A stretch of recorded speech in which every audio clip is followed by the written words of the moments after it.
Esta é a segunda sessão que temos do curso de namoro deste ano. Estão connosco a Maria Filipe Núncio. A Maria é formada em Psicologia e é diretora de um colégio, o Santa Maria.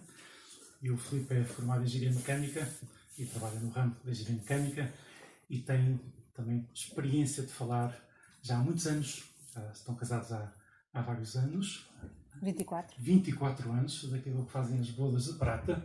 Têm 5 filhos e já têm muita experiência de falar, já desde há muitos anos, a cursos de casais jovens ou então cursos de namorados, etc. O Filipe é meu primo direito, está bem? Direito, como tinha dito o Padre Miguel Cabral na semana passada, e passo-lhes a palavra. Depois vamos fazer exatamente como na semana passada. Eles vão expor um tema até mais ou menos às 7h50 e depois vão deixar um momento para perguntas. Com a diferença é que eu vou ter o microfone. Se alguém quiser fazer uma pergunta, depois pergunta-me, eu levo o microfone, está bem?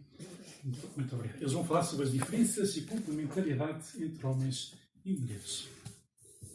Então, olá a todos. Temos muito gosto em estar aqui. Eu acho que o Padre Rodrigo e o Padre Miguel Cabral nos escolheram exatamente porque em nós funciona muito bem a complementaridade, porque nós somos totalmente diferentes um do outro. E mesmo diferentes, a coisa tem funcionado, mais ou menos. Pelo menos há 24 anos tem funcionado e tem corrido bem. Mas vou contar um bocadinho da nossa história. Tivemos 6 anos de namoro e casámos, fez agora em setembro 24 anos, e temos 5 filhos. A mais velha com 23 anos e a mais nova, nossa companhia, hoje teve que vir que não tinha ninguém para ficar com ela, com 9 anos. Vai fazer 10 agora em dezembro, no dia a seguir ao Natal, não é, Margarida? E temos 5 filhos com muitos feitios, muitos desafios, muitas histórias diferentes, 3 raparigas e 2 rapazes, por isso muita falta de complementaridade homem e mulher lá em casa. E tem sido um desafio muito, muito giro ser casada com o Filipe, que é muito diferente de mim. Eu venho de uma família muito grande, sou a 8ª filha, mais nova, se calhar mais mimada, mas não muito. E sempre fui muito responsável, muito certinha, muito boa aluna. Andei no Mira Rio 10 anos e depois fui para o liceu e entrei na universidade em Psicologia e não dei assim grandes problemas à minha mãe. Meu pai morreu quando eu era pequenina. Os meus irmãos foram mais estróinas e eu por isso senti-me na obrigação de ser assim sempre uma filha muito responsável. Não se passava mesmo aqui com o meu querido marido. Sim, digamos que as coisas não foram tão fáceis como para os meus pais, como foram para a mãe da Maria. Eu também sou de uma família somos 4, eu sou o mais novo, e por isso aprendi tudo o que de mal os meus irmãos faziam e tudo o que bem que eles faziam também. Os meus pais davam-me muita autonomia e muita liberdade de nós fazermos tudo o que quiséssemos, mas sempre com algumas regras. Eu estudei no Planalto também. Foi o Planalto que me fez encontrar a Maria também, porque era muito amigo do irmão da Maria que andava comigo no Planalto, mas foi uma simples coincidência ter-nos encontrado, e desde muito cedo percebi que, apesar de muito diferente, a Maria era a pessoa com quem eu queria viver. E se calhar é começando por aí que nós gostávamos de falar convosco, porque nós procuramos no outro aquilo que nós não temos, a segurança nas fragilidades que nós somos. E isso é complementaridade. A primeira noção, a primeira consciência que nós temos se somos sinceros connosco próprios é o reconhecimento das fragilidades e das fraquezas e que nós temos. E ao pé da Maria eu sentia tudo aquilo que eu não tinha, ela tinha, e dava-me uma segurança muito, muito grande. Obviamente que eu era um estróina, como a Maria diz, e tinha toda a razão, que eu era pessimamente mal comportado, não era nada disciplinado. Tinha alguma dificuldade com a autoridade em geral. Ainda tem.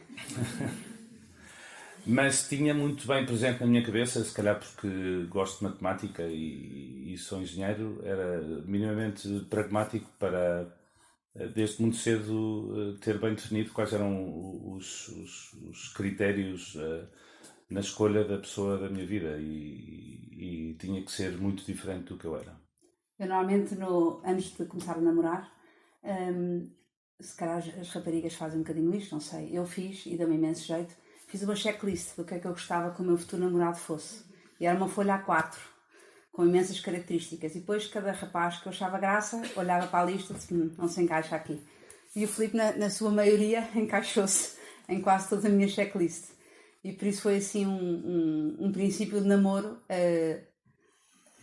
muito óbvio para o Filipe, não tão óbvio para mim ao princípio, mas com características muito claras de que eu sabia exatamente o que é que eu queria como namorado. E acho que o Filipe também. Sim.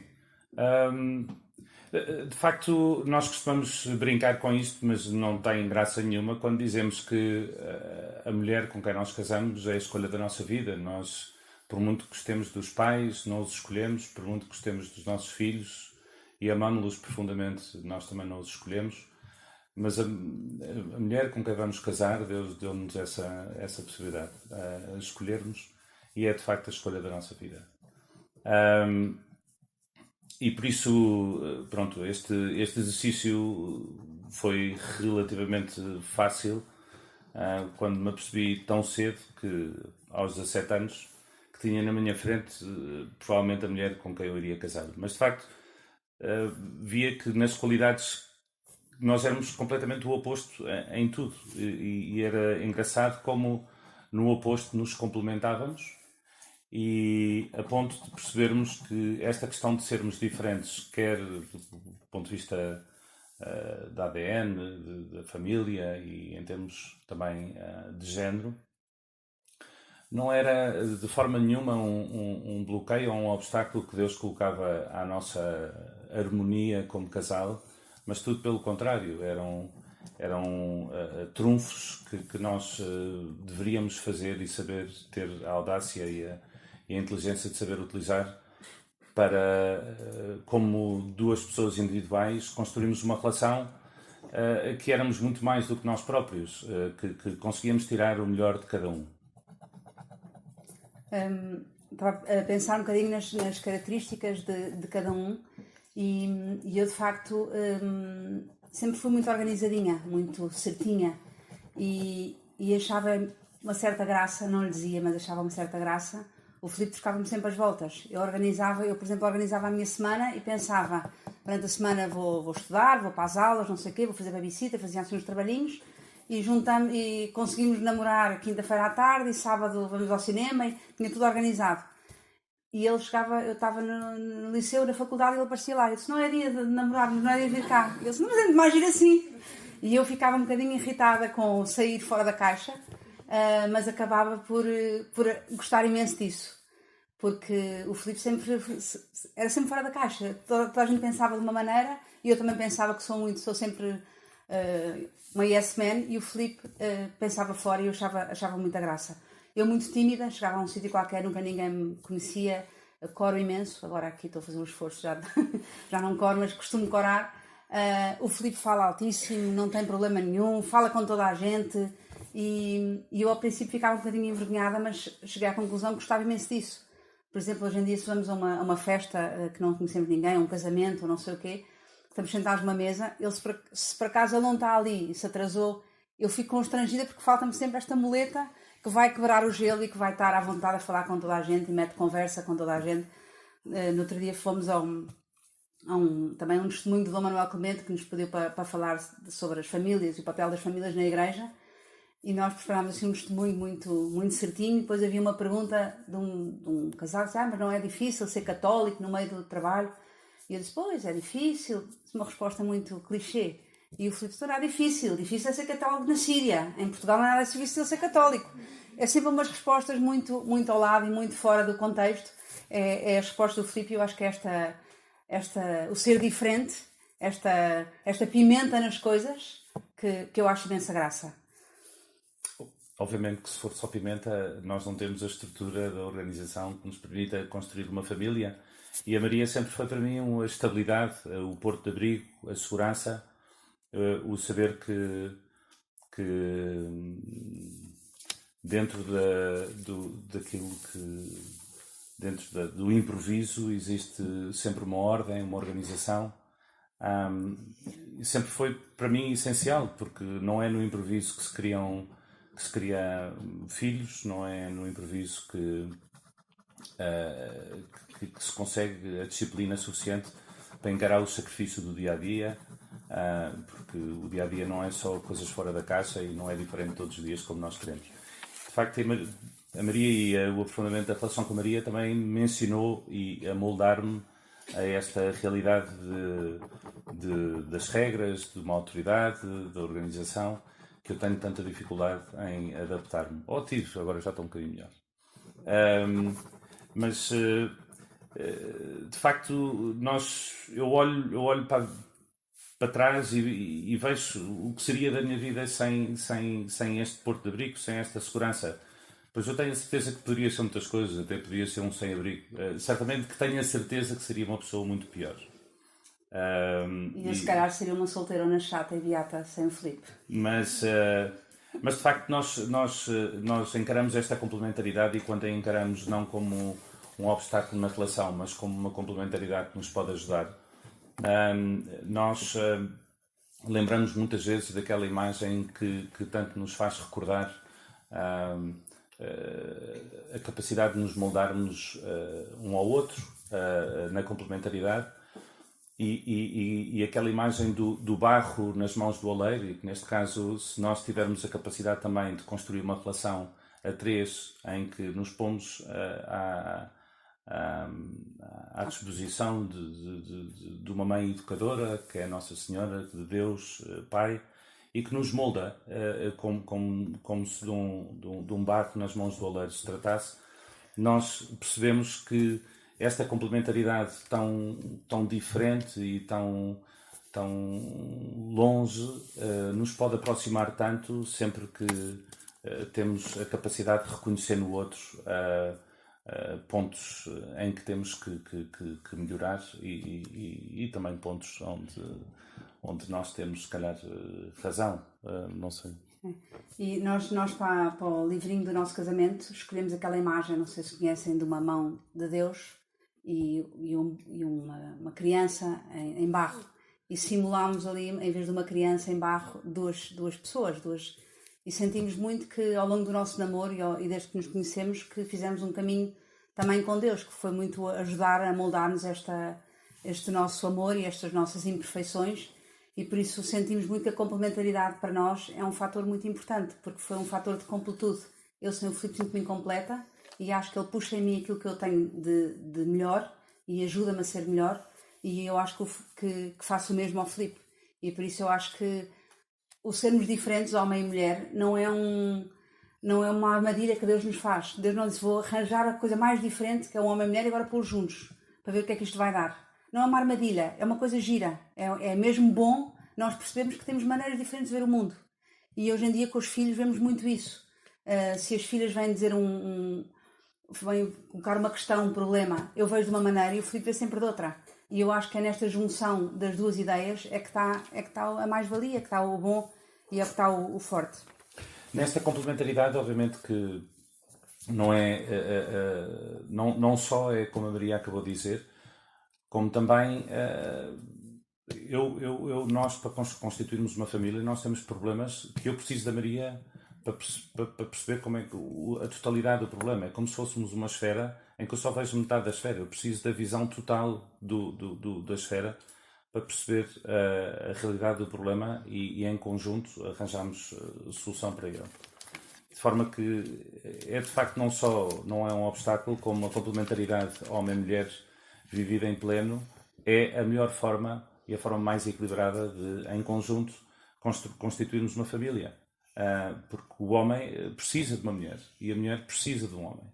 E isto é de facto algo... No caso, quem tem vocação de casamento, claro, não estamos a falar de todos. Não, para constituir família. Eu estou a dizer que nos tempos que correm, se calhar isto que eu estou a dizer pode ser muito criticável, mas eu continuo a pensar assim, e acho que Eu sou muito frágil para resolver alguns problemas e alguns desafios complicados que um pai de família se coloca e rezo por aqueles pais que não têm uma mulher para poder, por razões várias, educar os seus filhos. Porque é efetivamente muito, muito importante. Há alguns clichês da diferença entre os homens e as mulheres, que eu acho que muitos deles são verdadeiros, não é? As mulheres são muito mais coração, e os homens são muito mais razão. E nós, no nosso caso, era muito, muito, muito óbvio isto. A minha casa, como eu estava a dizer, o meu pai morreu quando eu era pequenina, e por isso era tudo emoções. Era a minha mãe que liderava ali tudo, com muito coração, muito miminho, muita atenção, muitos beijinhos. Em casa do Filipe não se falava de emoções. Era política, economia, assuntos elevadíssimos sempre, e nunca se falava de nada que fosse estás triste, estás contente. E eu achava imensa graça. Primeiro sentia que é uma casa que aprendia imenso em termos de cultura geral, mas depois sentia que faltava ali qualquer coisa. Não me sentia muito acolhida às vezes em termos emocionais, e que era uma experiência de família diferente, não é? E o Filipe sentia ao contrário. Criticava muitas vezes: em tua casa não se fala de assuntos, não há temas, só se fala como é que estás a sentir, estás triste, estás contente, mas não se fala de assuntos, ninguém discute um assunto. E eu acho que isto é muito rico, e nós ganhamos imenso com isso. E hoje em dia, no nosso dia a dia, temos muito esta tendência de equilibrar as duas coisas. É ótimo falar de temas e dar cultura aos nossos filhos e poder-lhes proporcionar várias opiniões, mas também é ótimo que eles tenham à vontade para falar dos sentimentos, daquilo que sentem, daquilo que lhes faz triste, de poderem chorar connosco, de poderem rir connosco. E isso, rir lá em casa com o Filipe é muito fácil, porque está sempre às piadas. Também quando está chateado, toda a gente percebe. Mesmo aqui a nossa querida Margarida, que tem algumas dificuldades às vezes em entender algumas coisas, assim que ele entra na porta e diz: olá, cheguei, ela, sem o ver, pergunta: pai, que é essa cara? Por isso nem o viu e já sabe que a voz que ele disse não era uma voz muito contente, por isso já sabe que ele hoje está chateado. Mas normalmente é sempre muito contente. E estas diferenças ajudaram-nos imenso também. Sim, essas diferenças de facto ajudaram-nos muito. A complementaridade entre homens e mulheres é essencial, mas nós não nos podemos esquecer que também somos pessoas diferentes, apesar de dois géneros diferentes, mas vimos de famílias diferentes e temos ADNs diferentes. E por isso temos uma visão sobre os problemas diferentes, e efetivamente isto era complicado perceber como é que a dinâmica das duas famílias era tão diferente e como é que nós nos entendíamos tão bem. E eu acho que aqui há um bocadinho o segredo da solução de uma boa complementaridade. Assenta em vários fatores, assenta numa capacidade de autoconhecimento muito grande, em que é sempre muito, muito pequena, e por isso nós temos que nos deixar também ver pelo outro e ajudar nesse processo de nos conhecermos melhor. E aqui há sempre alguns nervos complicados de quando nós colocamos o dedo em criticar uma determinada visão ou uma determinada tipo de atuação porque a tua família faz assim ou porque a tua família faz assado. Por muito que seja verdade, estão a mexer naquilo que é mais íntimo da nossa relação familiar, e por isso tem que haver aqui alguma capacidade de entender a visão do outro, mas também tem que haver dois fatores essenciais na complementaridade que fazem com que a complementaridade não seja um obstáculo, mas sim um trunfo, que é muito diálogo e muito amor. Porque eu acho que há algumas ações humanas que só se pode explicar com amor. Eu acho que continuo a achar que é um bocadinho antinatura o pedir desculpa, porque aos olhos dos homens o pedir desculpa muitas vezes é encarado com fragilidade, é encarado com fraqueza, é encarado com falta de autoridade. E aqui na relação e na complementaridade e no trabalho na complementaridade tem que haver muito espaço para pedir desculpa e para perdoar. E são exercícios que nós aprendemos à medida que nos vamos conhecendo, e isto só acontece se existe a capacidade de dialogar e a capacidade de amar, e obviamente que a capacidade de amar tem que ter também Deus muito presente, porque é Ele que nos ensina a amar.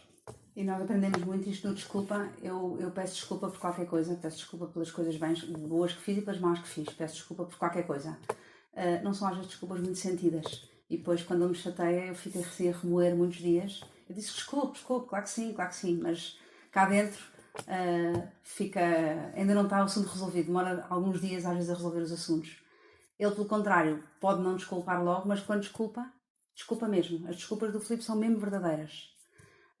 E as minhas não são tanto. E então vamos aprendendo um bocadinho. Ele às vezes pergunta, mas é desculpa de verdade ou é assim daqueles desculpos só pela rama?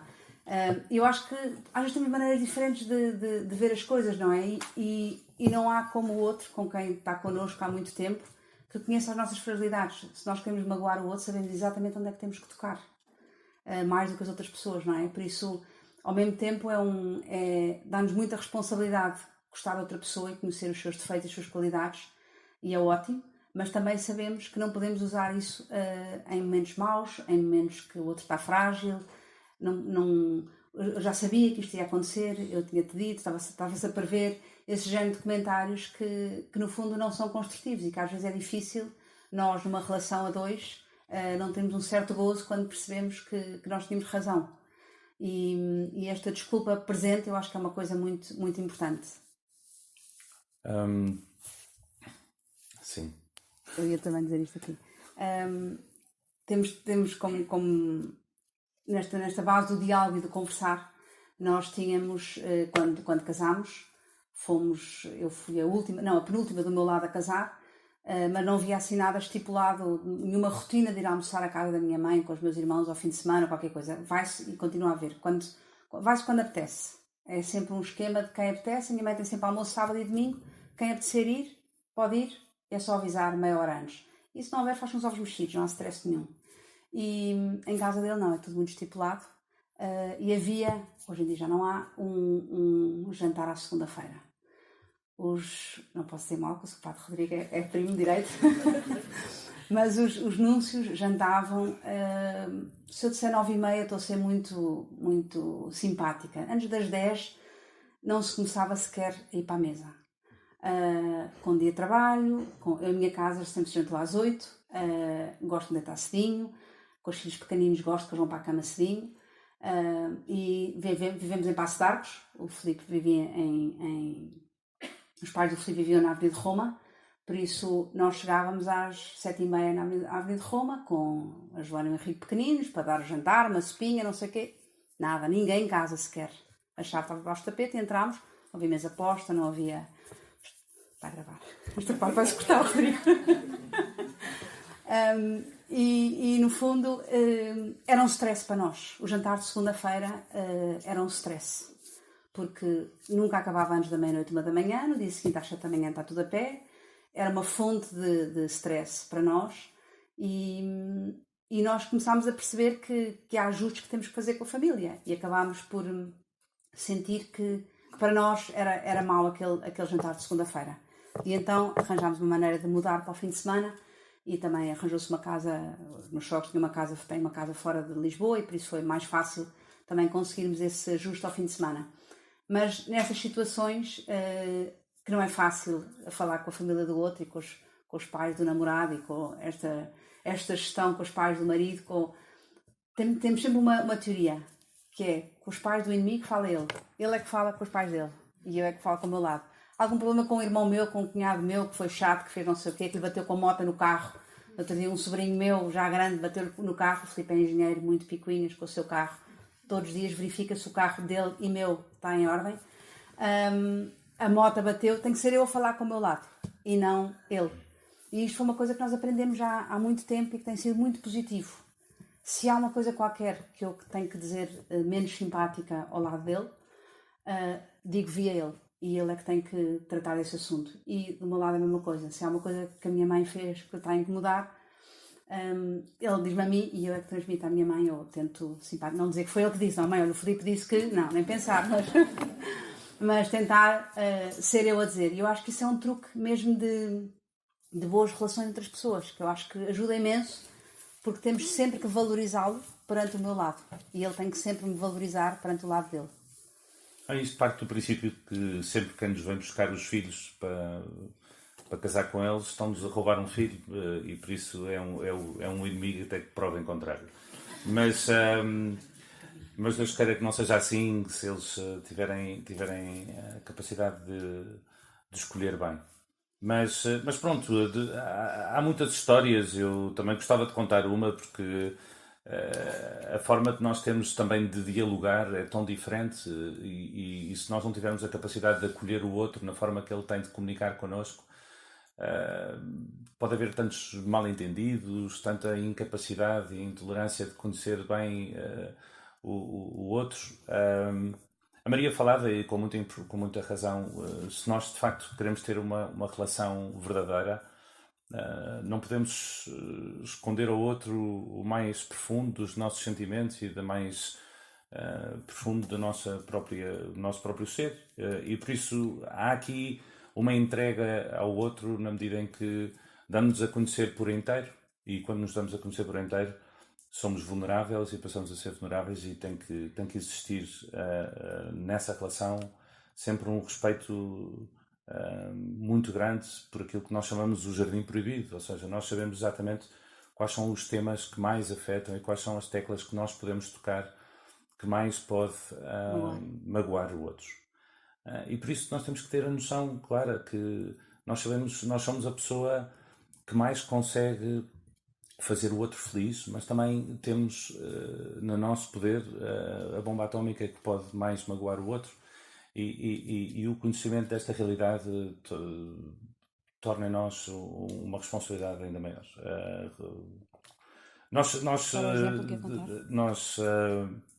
Nós, por acaso, por exemplo, cada vez que temos alguma maneira diferente de ver as coisas, para não falar em discussões, por acaso que é uma palavra demasiado forte, eu tenho uma maneira muito transparente. Eu tenho muita dificuldade em esconder os meus sentimentos, em estar alegre e soltar uma gargalhada quando gosto, e de estar triste quando estou triste. Tenho muita dificuldade em disfarçar.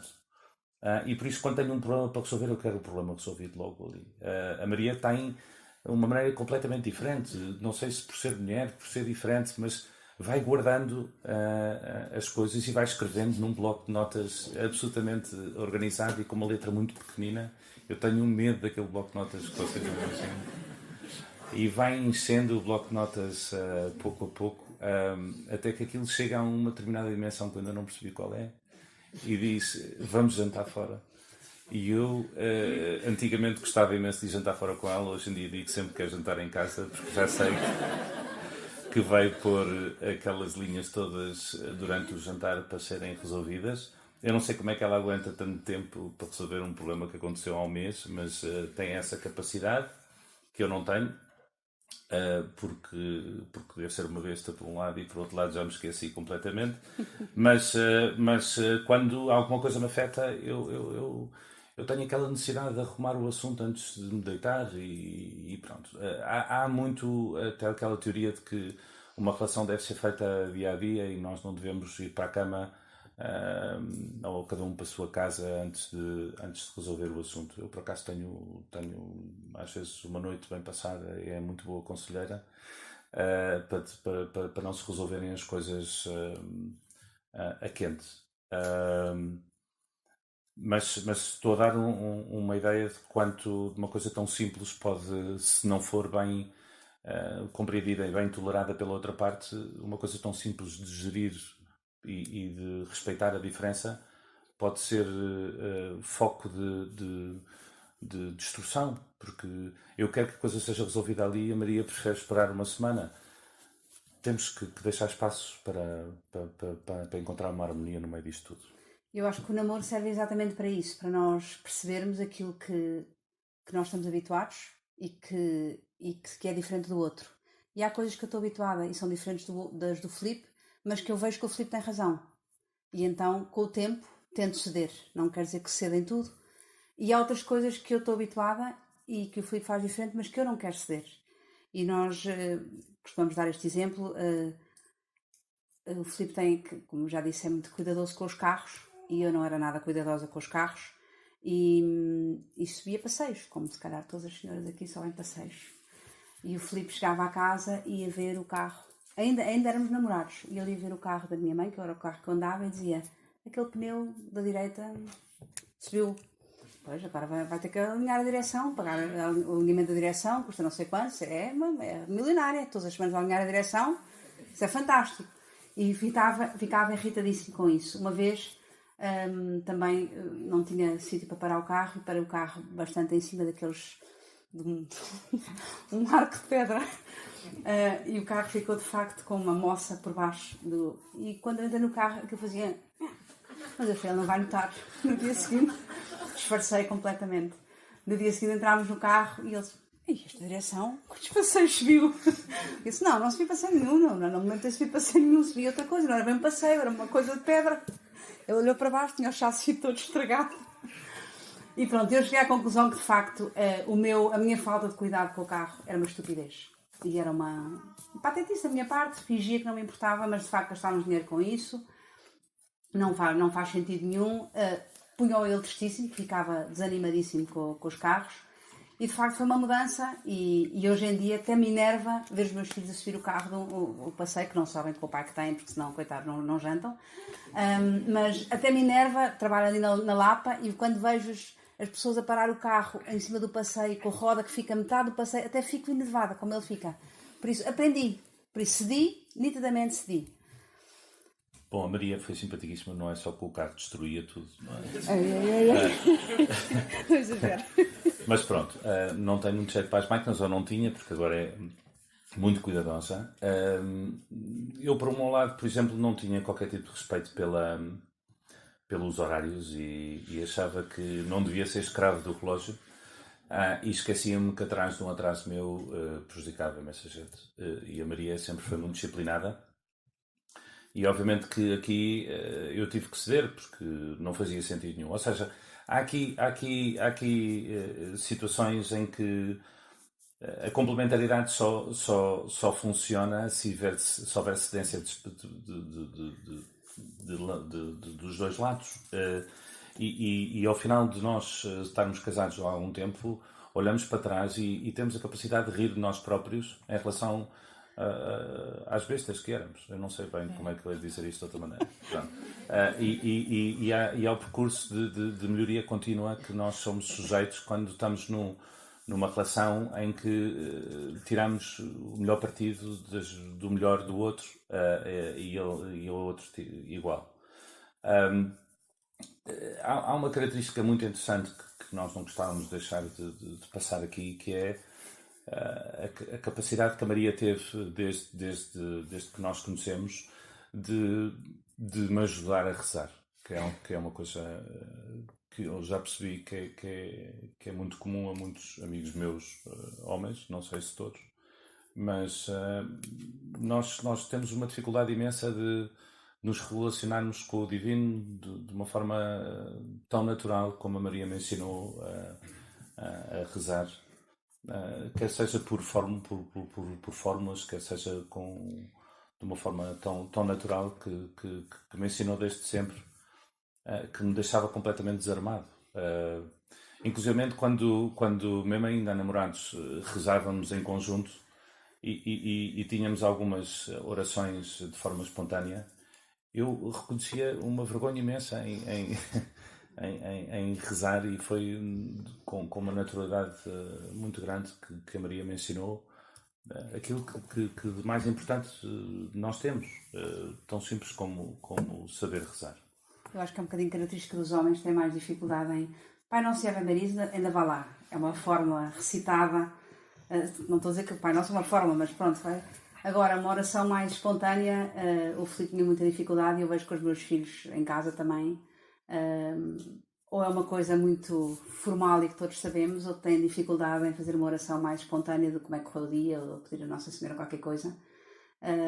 E é uma coisa que hoje em dia já fazemos os dois com naturalidade, e o Filipe tinha muita dificuldade. Não sei se todos os homens são assim, mas eu acho que não faz mais sentido, faz tanto sentido rezar o terço, e faz muito, é ótimo rezar o terço, mas também é bom rezarmos espontaneamente, o que nos vai no coração, e agradecer a Nossa Senhora ao dia, e pedir desculpa pelas coisas que fizemos mal feitas, e nomear as coisas, dizer que estamos preocupados com isto, e faço isso muito, muito naturalmente.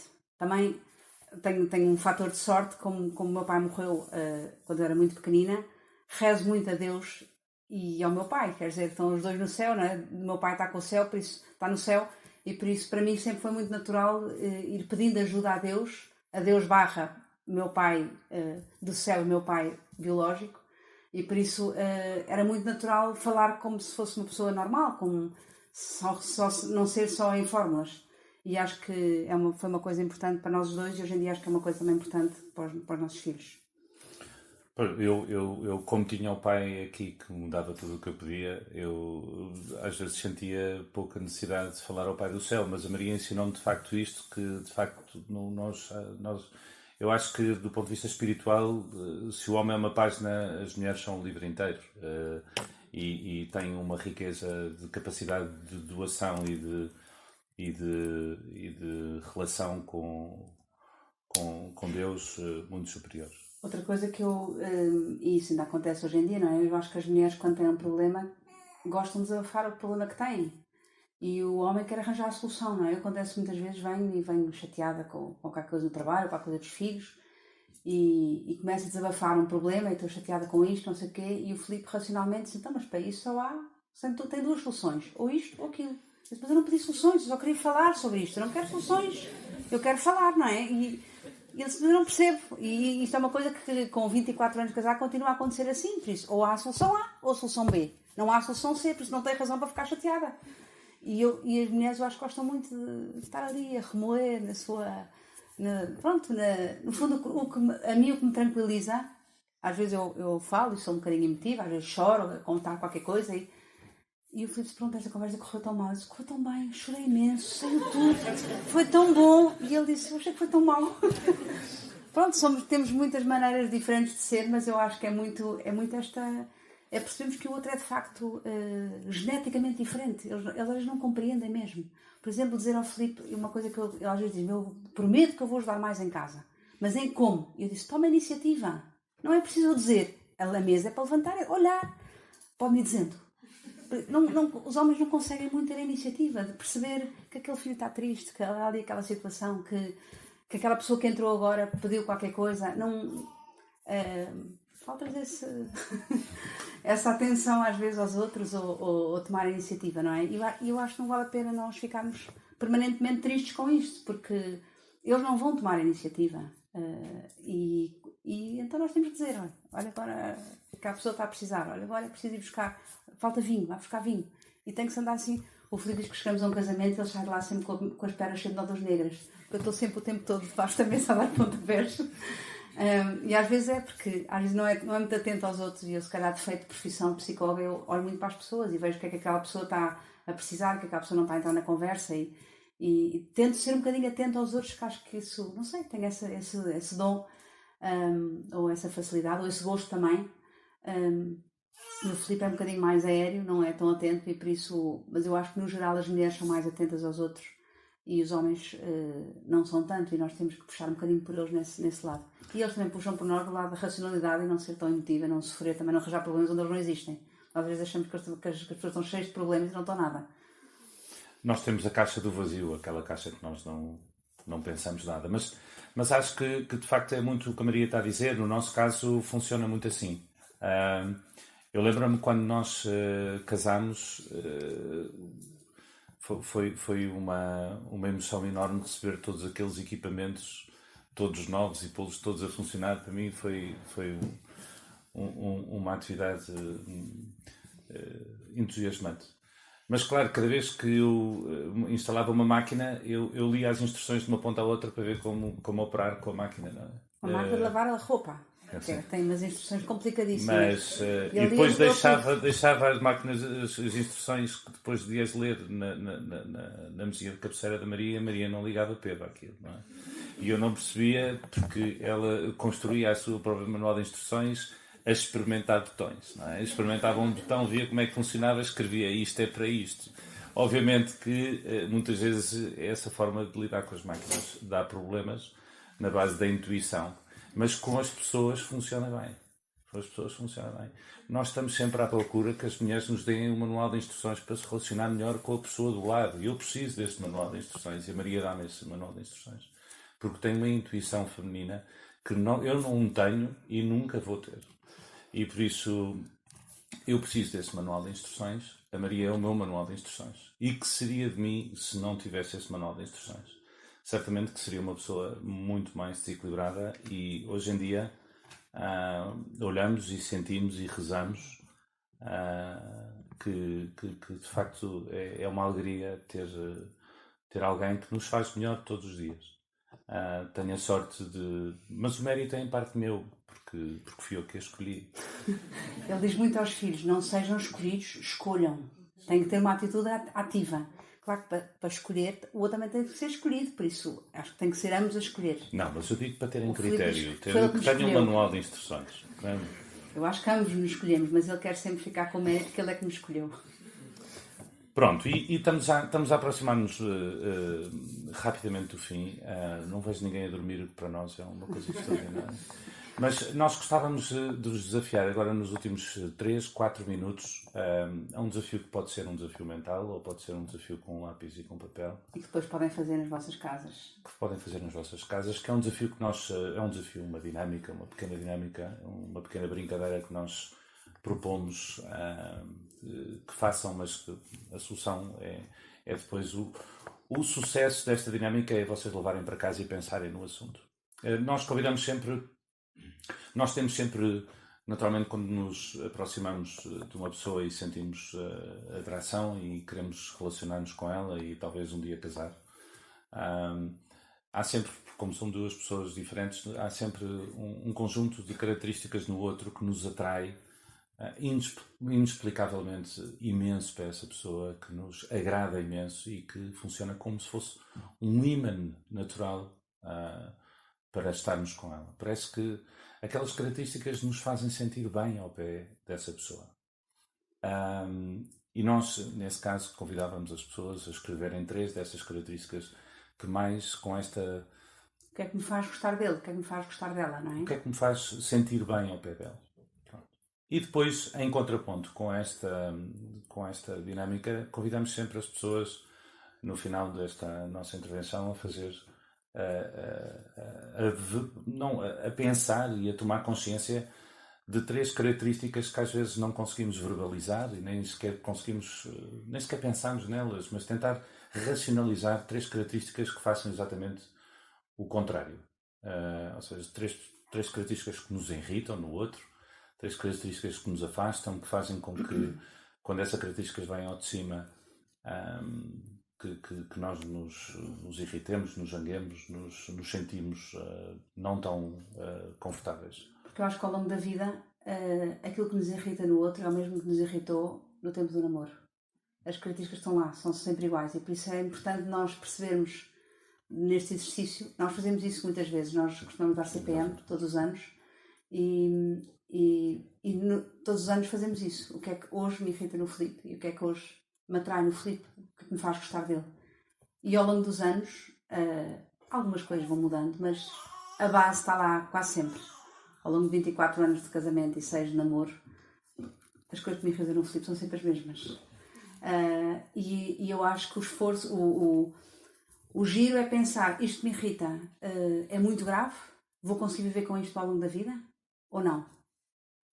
A nossa filha mais velha, no outro dia perguntávamos como é que tem um namorado, como é que eu sei que este é o namorado para eu viver com ele para o resto da vida, como é que eu sei que é a pessoa certa para eu casar para o resto da vida?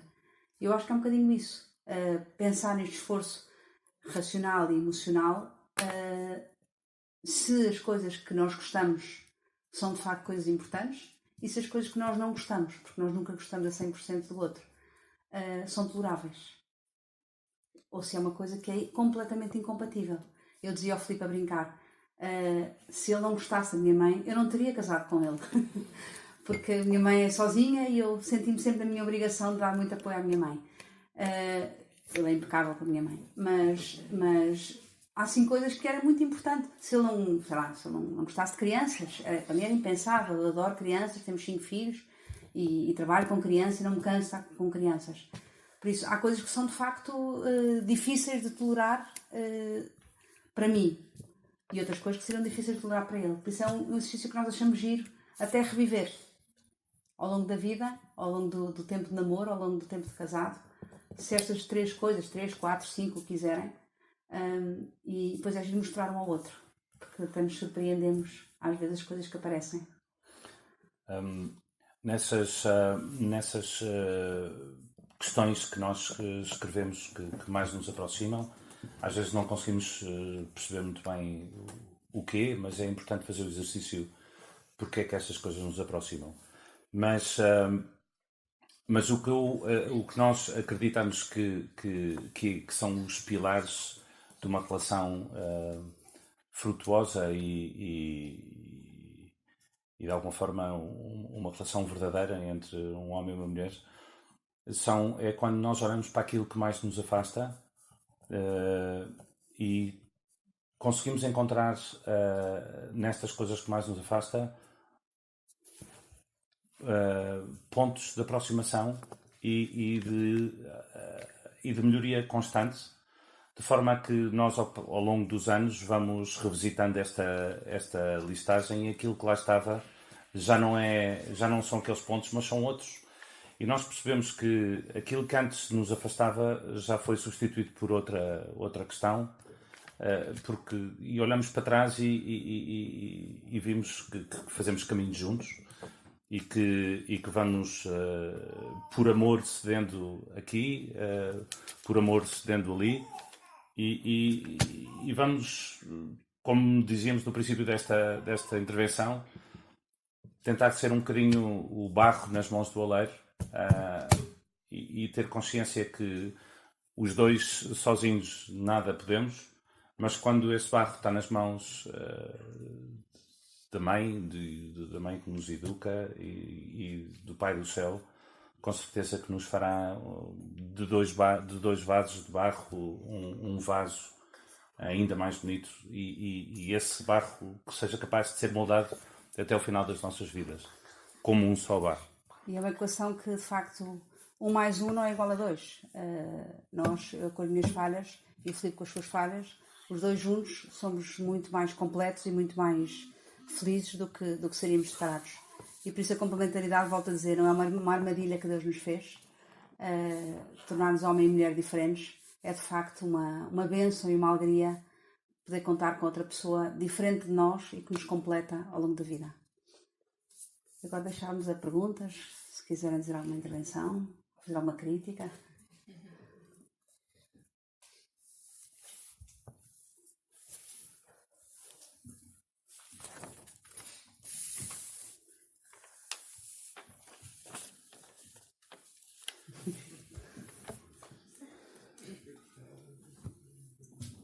Eu queria fazer uma pergunta, mas estava a tentar lembrar-me do que é que eu concreto queria perguntar. Tinha-me lembrado ao longo mas depois comecei a fazer agora este exercício das 3 características positivas e negativas e estava a tentar lembrar-me agora.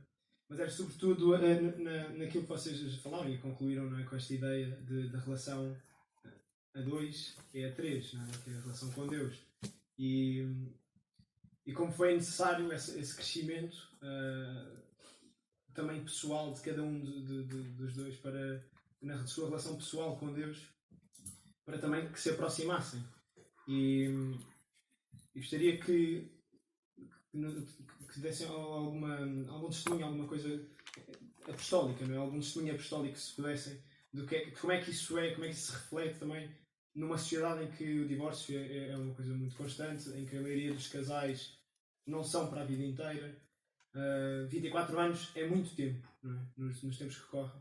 E se pudessem dar algum testemunho deste género. A primeira coisa que eu gostava de dizer é que nós, a Maria tinha 15 anos, eu tinha 17. Quando começámos a namorar. E nessa altura nós queríamos ter namoro verdadeiro, um namoro completo, um namoro que nos levasse. Não era uma decisão final para casarmos, mas queríamos ter um caminho e um caminho coerente e verdadeiro um com o outro. E procurámos um bocadinho orientação dentro deste espírito. Foi muito difícil encontrar um caminho que nos ajudasse a viver o namoro de forma sincera e verdadeira. E encontramos no movimento Schulstadt uma referência muito grande em relação a uma pedagogia de relação e de aprofundamento de relação do namoro com que nós nos identificamos imenso. E que fomos para um grupo de namorados, como namorados ainda. E tivemos 1 ano e meio como grupo de namorados. Depois fizemos também CPM, que eu acho que é também uma coisa boa. Fizemos no COPAV, com os jesuítas. Depois, 2 anos depois de casarmos, fomos convidados para ser orientadores de um CPM. Nós achámos que éramos completamente Na nossa paróquia, em Passo de Arcos. incapazes de fazer aquele apoio. Eram os casalões, eram casais na altura, pai, com 20 anos de casados, nós achámos que eram os casalões e nós éramos o casalinho, que tínhamos 2 anos de casado. E também foi-nos ajudando anualmente a fazer isto. Depois fomos tendo os nossos filhos também e somos uns pais um bocadinho de mandar os filhos para coisas novas, para investirem, para estarem em grupos de vida, para estarem... A nossa filha foi para Calcutá há 1 mês, com 17 anos, ajudar nas Irmãs de Calcutá. O nosso filho neste momento está a viver em Chelas num projeto de solidariedade tipo Erasmus, mas em Chelas, assim um Erasmus diferente. Tentamos um bocadinho fazer, fomos aliciados aqui, por mais pessoas também estão aqui, a fazer missões familiares. Durante 3 anos fizemos missões familiares na Páscoa, passámos a Semana Santa com os nossos 5 filhos. Cada um dos filhos levava 2 ou 3 amigos e íamos com mais 4 casais para fora, para uma aldeia no Alentejo que não tinha padre, e nós levámos o padre e fizemos no fundo um testemunho do que é famílias na Semana Santa. Eu acho que é um bocadinho aquela ideia de quando se dá a Nosso Senhor dá-nos muito mais. Não, não é isso. Eu acho que basicamente a família é a escola do amor. É a escola onde nós aprendemos que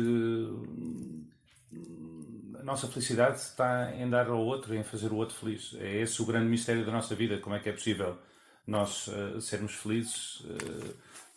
Só somos felizes quando fizermos o outro feliz à nossa volta. Esse é o grande ensinamento. E essa semente, se for bem semeada no seio de uma família onde se pode ver alguns exemplos que isso frutifica e é fecundo, eu acho que são coisas que não se explicam por palavras, são coisas que se vivem. E também tivemos uma ajuda muito grande de Nossa Senhora, que foi aqui um presentinho que ela nos deu, esta nossa filha com trissomia 21, que tem sido uma maravilha, uma bênção de Deus na nossa família. E isso nós damos assim um bocadinho e Nossa Senhora dá-nos muito mais, e para os irmãos e para toda a gente que se junta à nossa volta.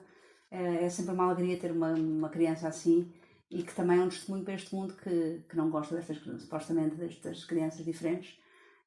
E para nós tem sido também uma fonte de graças muito grande, muito grande. Tão grande, tão grande, tão grande que o Papa, quando veio cá, deu um beijinho. Não foi?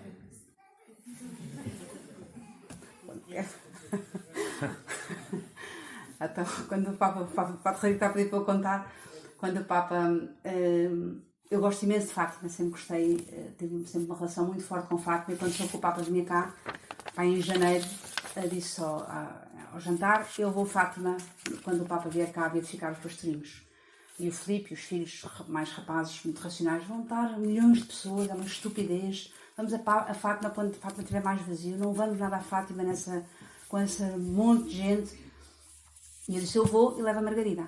Porque o Papa, eu sei de uma predileção por meninos com trissomia, se ele vir a Margarida vai dar um beijinho.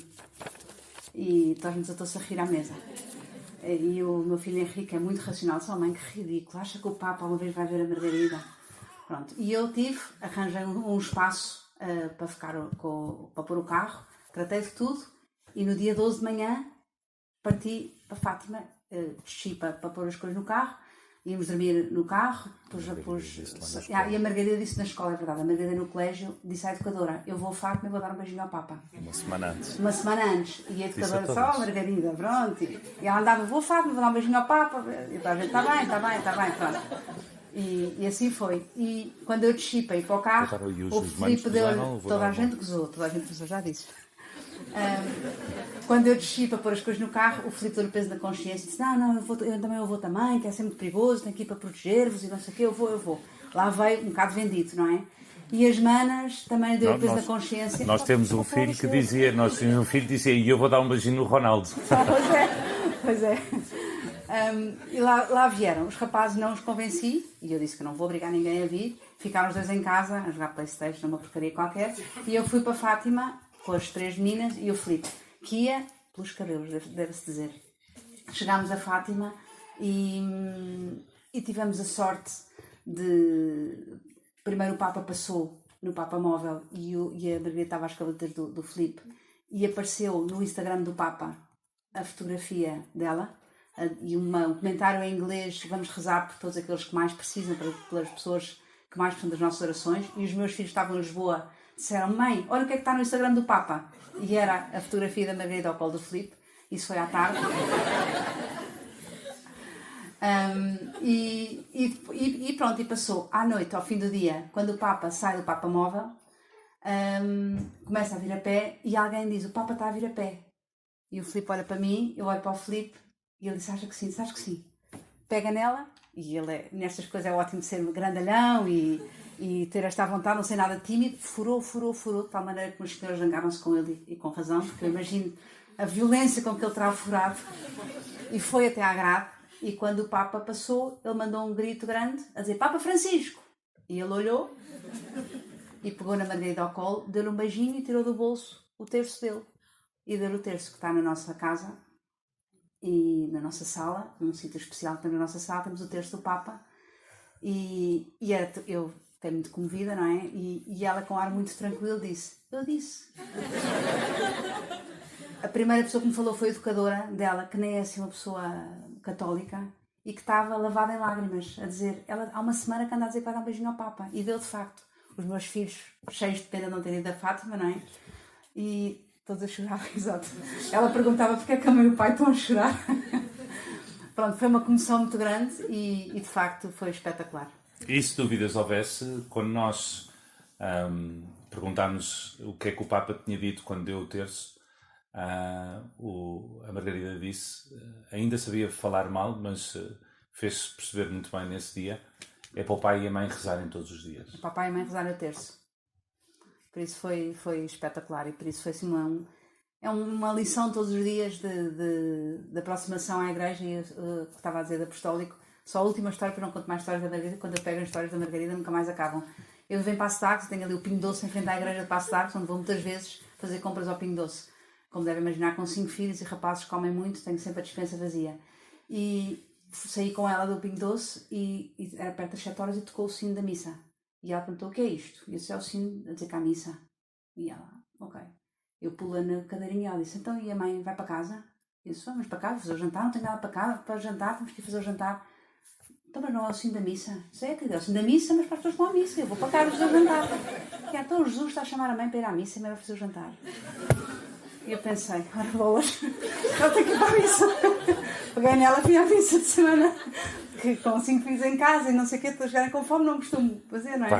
Mas pronto, foi só isto, já chega. É que depois temos mais 4 filhos e há histórias, não acaba. E pronto. Não Mais sei se respondi a sua pergunta. Diga. Posso fazer uma pergunta? Claro, eu quiser. Boa tarde. Olá. Obrigada pelo vosso testemunho. Nada. A minha pergunta é um pouco indiscreta, mas pronto. Falaram na Margarida e entre nós já tínhamos falado. Se um dia tivéssemos a notícia que íamos ser pais, e se tivesse... Até falámos se pudesse ser algum tipo de doença em si, mas eu gostava de saber, se não fosse indiscreto, lá está, de saber se sabiam como é que essa notícia é recebida Obrigada. Tem que tomar. Sabíamos, e devo-lhe dizer uma coisa. A Margarida é uma criança que trouxe graças muito especiais à nossa família. E dentro da fragilidade que ela tem, há alguns níveis, temos que perceber também dentro desta complementaridade que ela tem características que uma criança sem as características dela não tem. Ela tem uma sensibilidade e uma relação com... Foi isso que ela perguntou. Sim, e o que eu lhe quero dizer é, se sabíamos. É isso que era a pergunta. Pá, fugir da resposta. E a Margarida tem sido para nós uma grande ajuda na educação dos nossos filhos mais velhos, porque os nossos filhos mais velhos, quando se aperceberam da fragilidade da Margarida, também mudaram completamente o seu comportamento e a sua maneira de ser, para muito melhor, porque é como eu dizia há bocado a quem fez a pergunta, muito melhor do que explicar aos filhos como é que devem fazer, o exemplo do dia-a-dia é avassalador em relação a tudo o que se possa dizer. Eu acho que a Margarida ensina os nossos filhos a serem melhores pessoas, porque sim, porque... Nós tivemos a sorte de escolher a Margarida. A Margarida é filha do coração, não é filha da barriga. Nós Não escolhemos. Tínhamos 4 filhos Mas não escolhemos. Não escolhemos, claro. Não escolhemos. E optámos por pôr-nos à disposição de poder adotar uma criança que precisasse de nós. E quando soubemos que havia uma criança com estas características na rede de adoções nacional e internacional, por isso com uma cardiopatia, um problema de coração grave e uma trissomia, e que não era muito desejada, tanto em Portugal como no estrangeiro, nós achámos que era para nós e fomos buscá-la com 8 meses e é muito parecida comigo, é mais parecida dos meus filhos. E por isso não sei o que é ter na barriga. Sei que uma vez perguntavam se pudesse escolher se teria adotado uma criança normal. Eu tenho a certeza absoluta que não. Eu queria, de facto, a nossa Margarida. Mas há muitos casais que têm filhos com trissomia e mesmo sabendo, e que vão para a frente com isso. Eu acho que cada filho é sempre uma lotaria. Há filhos que não têm trissomia, são mais difíceis. Nós temos uma terceira filha que é difícil, mas não tem trissomia. E alguns esquecem. Mas obviamente que é uma filha diferente, com desafios muito diferentes, mas no nosso caso, Filipe estava aqui um bocadinho a fugir à resposta, mas foi uma gravidez diferente, uma gravidez do coração. Mas não escolhemos.